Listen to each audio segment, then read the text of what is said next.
Previously on I Love New York. Edward, puntahan natin si Natalie. Kailangan niya ng tulong natin. Halika na. Hindi! Narinig niyo ako. Hindi tayo tutulong. Halika natin. Sir. Ako na po nakikiusap sa inyo. Kailangan po ni Natalie ang tulong niyo. Talaga bang mahal mo ang anak ko, Baste? Opo, sir. Mahal na mahal ko po. Tutulong ako. Pero hindi ka na makikipagkitang muli kay Natalie. Nasimula sa oras na ito, lalayuan mo na ang anak ko. Thank you, Wendy. Thank you for seeing me in such a short notice. Ano ka ba? Dapat nga ako mag-thank you sa'yo eh. You just don't know how grateful I am when I got your call. I'm just so glad you're here. Me too.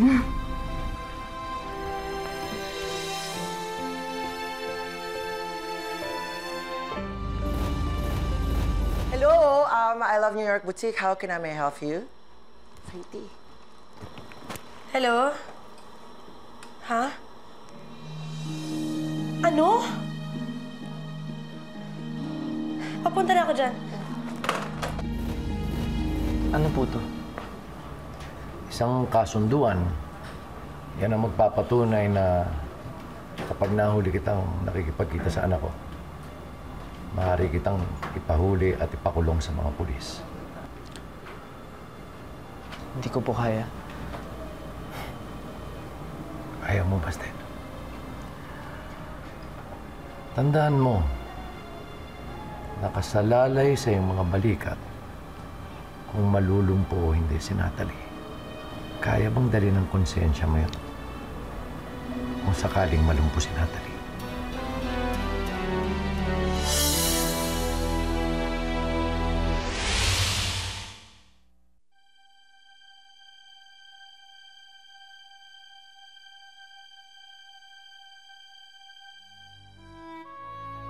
Kaya ako ginagawa ito, Baste. Dahil ito ang tama. Hindi kayo bagay para sa isa't isa ng anak ko. Sir, meron lang sana akong isang kahilingan. Ano yan? Pwede ho bang ako yung makasama ni Natalie bago siya operahan? Pagkatapos po nun, hindi niyo na ako makikita. Hindi ako masamang tao, Baste. Pagbibigyan ko ang kahilingan mo.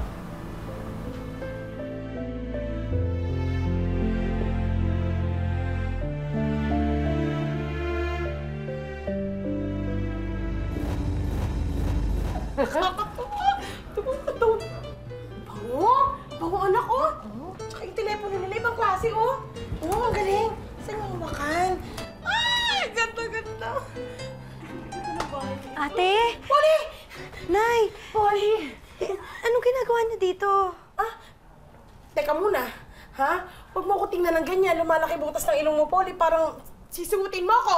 Huwag ganyan. Ate, di ba sabi ko naman sa inyo, huwag muna pakialaman tong bahay na to? Teka lang muna, ha?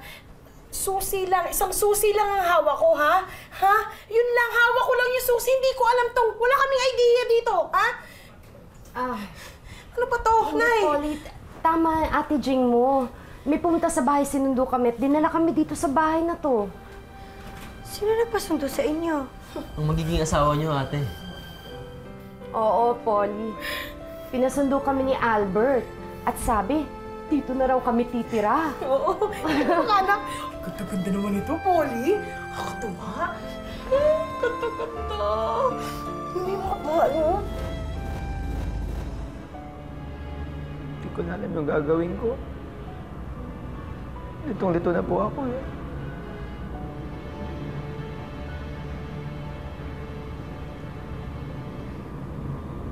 Tama lang naman yung ginawa mo eh. Di ba?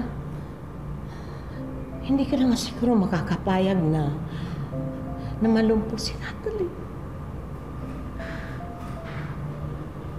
Kung tama po yung ginawa ko, Bakit masakit-sakit, Lola? Basti, Pakiramdam ko, matayan ako. Pakiramdam ko, sinuko ko yung isang taong dahilan kung bakit ako namubuhay.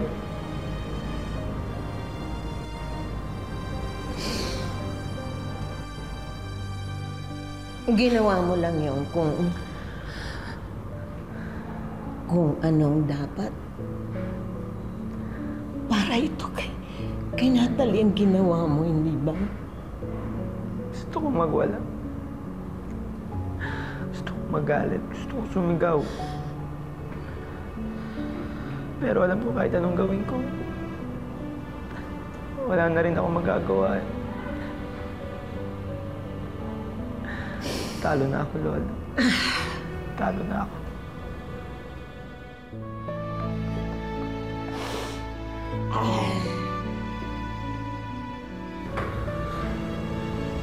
Humingi ka ng lakas ng loob.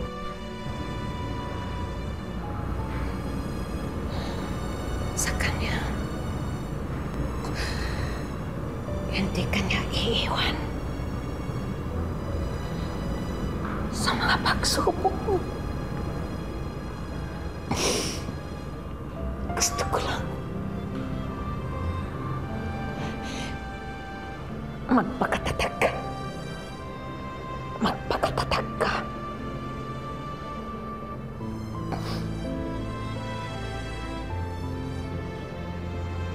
Huwag kang mawalan ng pag-asa. Huwag kang mawalan ng pag-asa.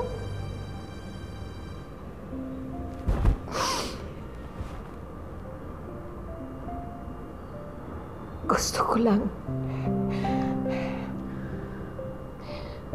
paramdam mo kay Natalie.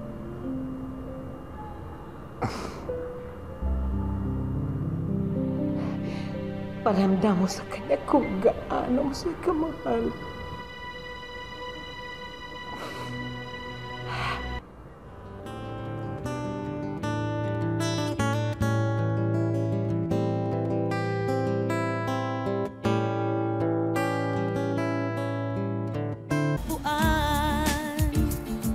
Taglay mo ang liwanag sa makulay na buhay.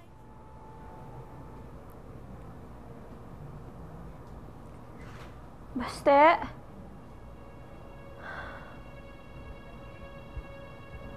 Baste! Baste! Dito ako. Saan ka ba nang galing? Akala ko iniwan mo na ako. Ano ka ba? Hindi kita iwan, no? Nalala ko na sa baba. Nanaginip kasi ako eh. Iniwan mo daw ako. Hindi ka na daw bumalik. Nat, hindi mangyayari yun. Ikaw iiwan ko? Alam ko. Alam ko namang hindi mo ako kayang iwan eh. Oo naman. Oh. Masakit pa ba? Medyo. Pero okay lang ako. Huwag kang mag-alala.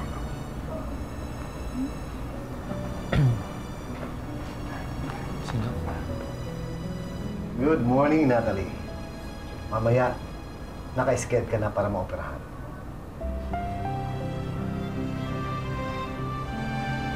Oo. Nagawa ko na ng paraan.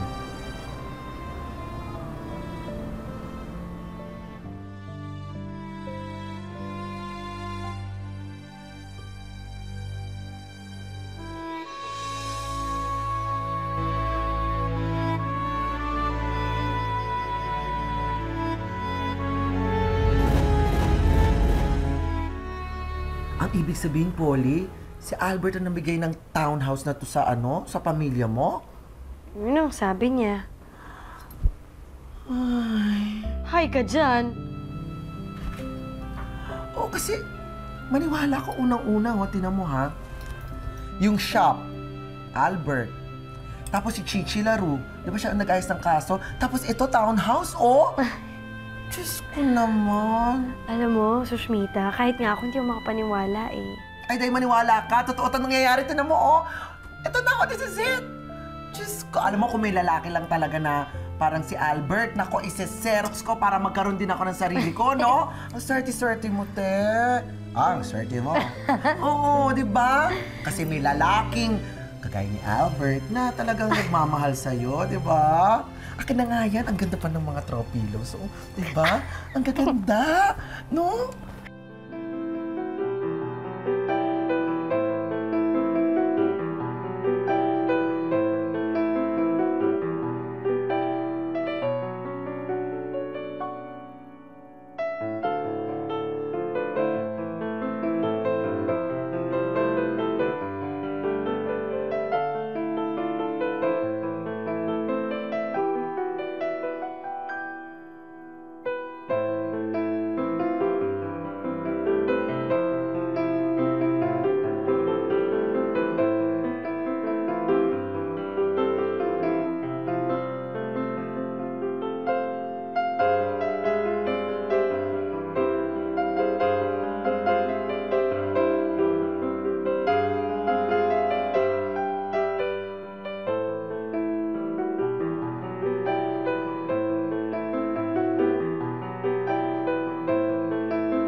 Sandali. Basta natatakot ako. Nat, huwag kang matakot. Mamaya magaling ka na. Nag-aalala ako, baka mamaya maiwan kita. Hindi naman mangyayari yun eh. Hindi natin masasabi kung ano yung takbo ng buhay. Baka mamaya paglaruan tayo ng tadhana. Ayoko mangyaring kinakakatakutan natin.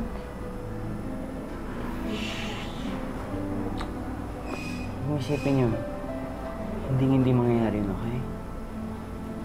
Promise? Pangako.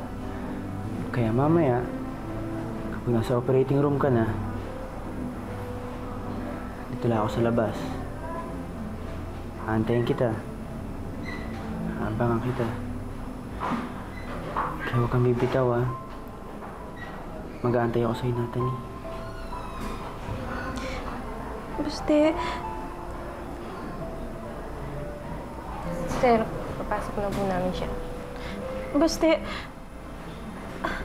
Antayin kita, ha? Oo. Dito lang ako sa labas. Gusto ko paglabas ko, ikaw yung makikita ko. Sa pagdilat ng mata ko, gusto ko ikaw yung makikita ko, ha? Oo, Nat. Mamaya pagkagising mo, dito lang ako. Sige. Mahal kita. Mahal din kita.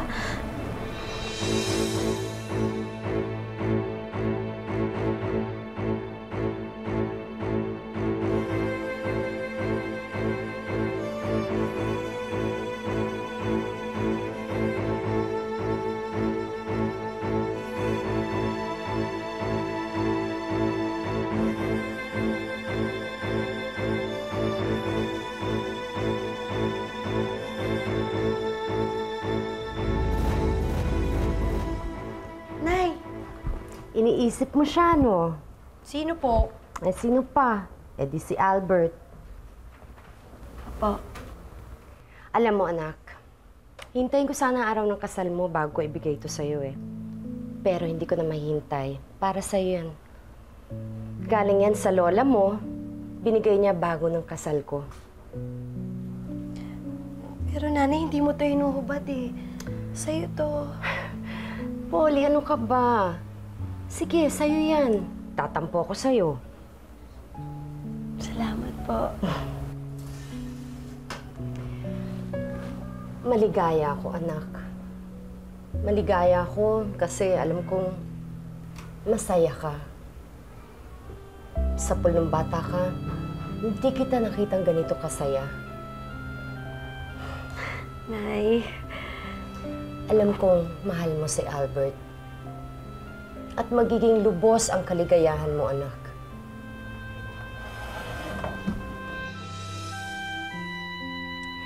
Hindi ko na maantay ang araw ng kasal mo. thank you, nanay.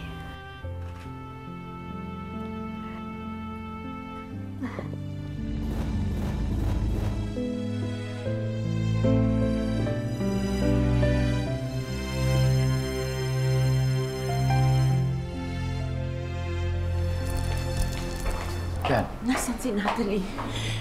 Nasaan siya? nasa operating room ang anak natin. Gusto ko siyang makita. Kaya, hindi pa pwede. Inooperahan siya ngayon. All we can do is wait, pray, and hope for the best. Sit down. Sit down.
Albert?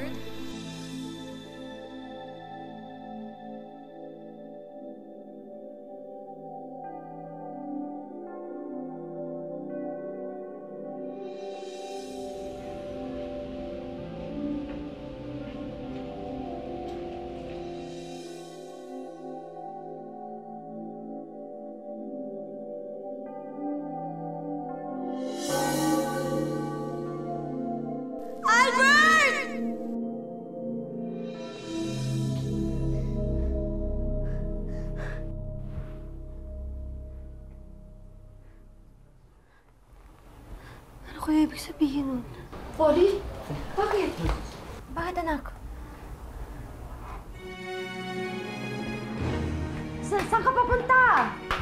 Polly!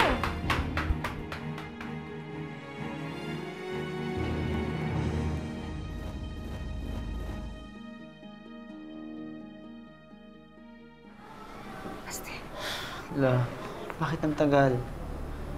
Ano ba nangyayari sa loob?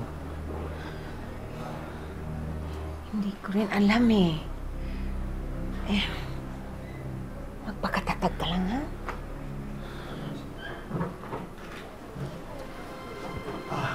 Baste, Ako si Edward Young and this is my wife. Yan. Kami ang magulang ng pasyente. Kumusta na po ang anak namin? Ligtas ng anak ninyo. And the operation is a success. Thank God. Thank God. Did you hear that? Lola, ligtas na siya. Ligtas na siya.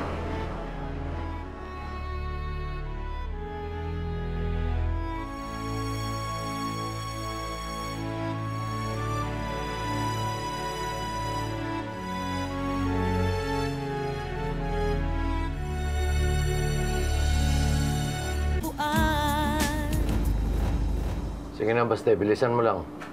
Okay lang sa akin. Habang natutulog si Natalie. Opo, sir. Sandali lang po to.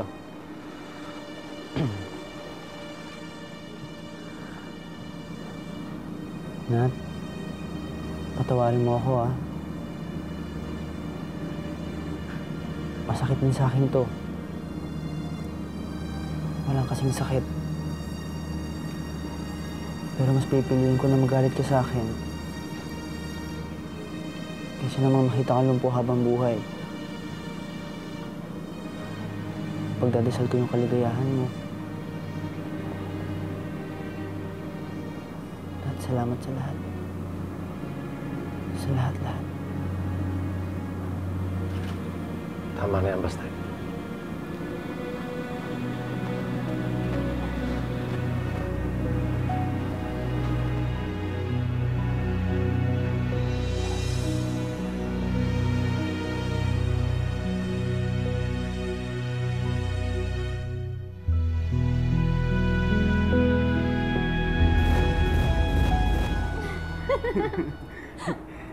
Ito eh. Yung gusto ko. Sa States pa lang sinasabi ko sa'yo nung kukunin natin. Hindi naman. Tao mo! Parang matanda. Albert! Yeah!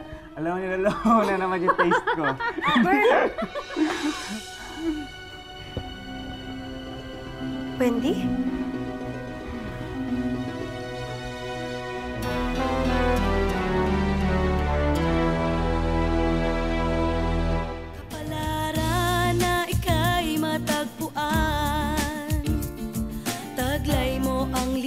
Sa makulay na buhay, kapalaran na ika'y matagpuan. Taglay mo ang liwanag sa makulay na buhay.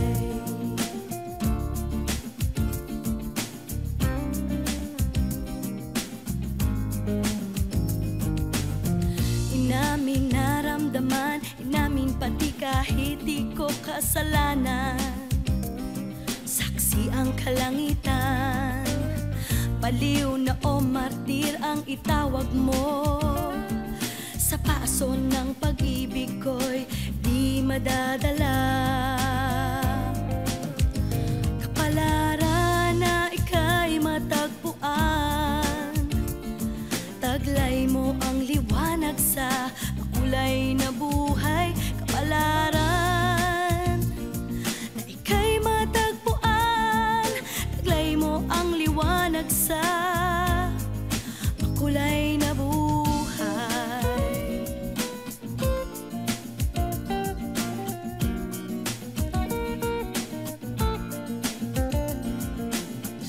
Hangad ko ay hindi magpaawa.